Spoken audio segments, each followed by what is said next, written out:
Good morning. I welcome you to learn English translation. It's the 14th of September today and I'm going to start today's class. Let's discuss the first sentence that was your challenge yesterday.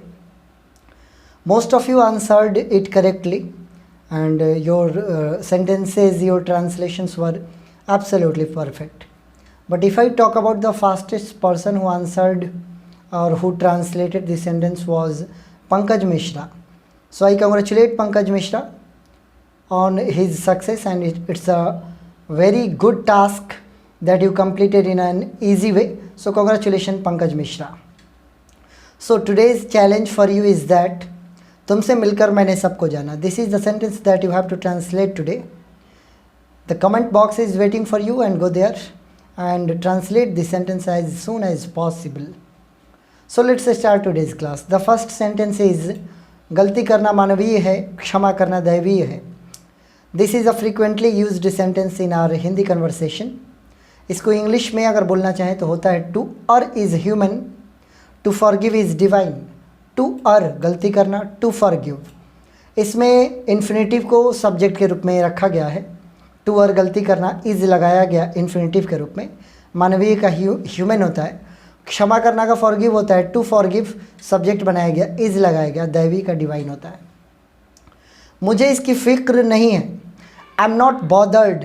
जब किसी चीज़ को लेकर आप परेशान ना होते हो तो आप बोलते हो I am not bothered about it. इसको लेकर मतलब इसके बारे में मुझे बॉदर्ड नहीं हूँ, मैं परेशान नहीं हूँ.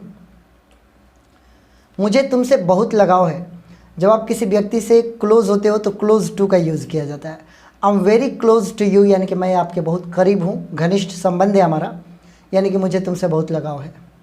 तुम्हारे मुंह में घी शक्कर, ये एक प्रकार का इडियम है जो अक्सर हम यूज़ करते हैं. इसका कहने का मतलब ये है कि जो आपने बात कही वो आपकी बात सच साबित हो जाए.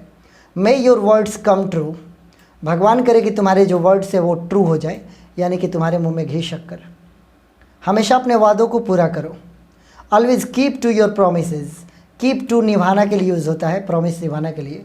हमेशा कीप करो अपने प्रॉमिसेस को. मेरे सामने खड़ा होने की तुम्हारी औकात नहीं है.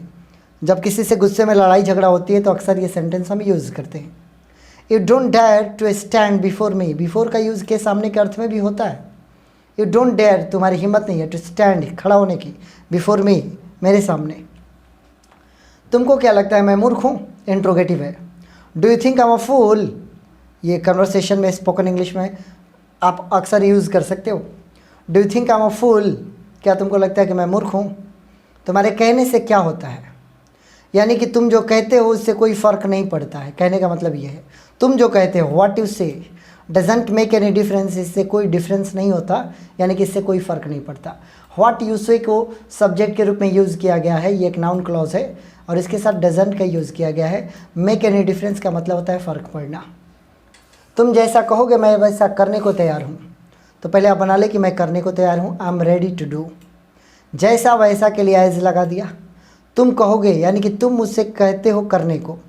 You ask me to do. यहाँ पर डू को सपोज्ड मान लिया गया है कि यहाँ पर डू है.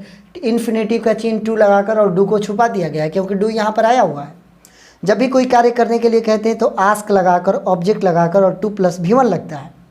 तो I am ready to do, मैं वो करने को तैयार हूँ. एज जैसा तुम मुझसे करने के लिए कहते हो. यहाँ पर आस्क का मीनिंग होगा कहना.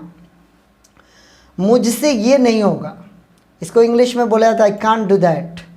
हालांकि दैट की जगह पर दिस और इट का यूज़ कर सकते हैं, बट दैट वाला आप देखोगे ज़्यादातर स्पीकर्स यूज़ करते हैं. I can't do that. तुम्हारी कलम क्यों नहीं चल रही है. Why is your pen not, और चलना के लिए यहाँ पर राइटिंग का यूज़ होगा. Why is your pen not writing? इसकी स्याही ख़त्म हो चुकी है. It has run out of ink. Run out of का मतलब होता है किसी चीज़ का ख़त्म हो जाना, कमी हो जाना. Run out of ink का मतलब स्याही ख़त्म हो जाना. Has लगाया गया क्योंकि प्रेजेंट परफेक्ट है और रन वर्ब का थर्ड फॉर्म है. तुम्हें कोई दूसरा कलम खरीद लेना चाहिए. You should buy another pen. एक और मतलब ये छोड़कर एक और पेन तुम्हें बाई कर लेना चाहिए. तुमने मुझे हर बार धोखा ही दिया है.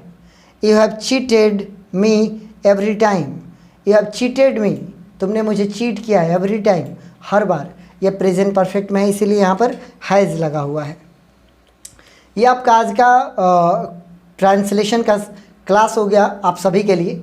आशा करता हूँ कि आप लोगों ने इस क्लास से कुछ सीखने की कोशिश करी होगी। लगातार आप प्रैक्टिस करते रहें, हम आपके साथ हैं। हम दोनों लोग मिलकर मेहनत करें और आपकी इंग्लिश और आपको इंग्लिश बोलने के लायक हम बनाएं। Okay, thank you, bye bye, see you.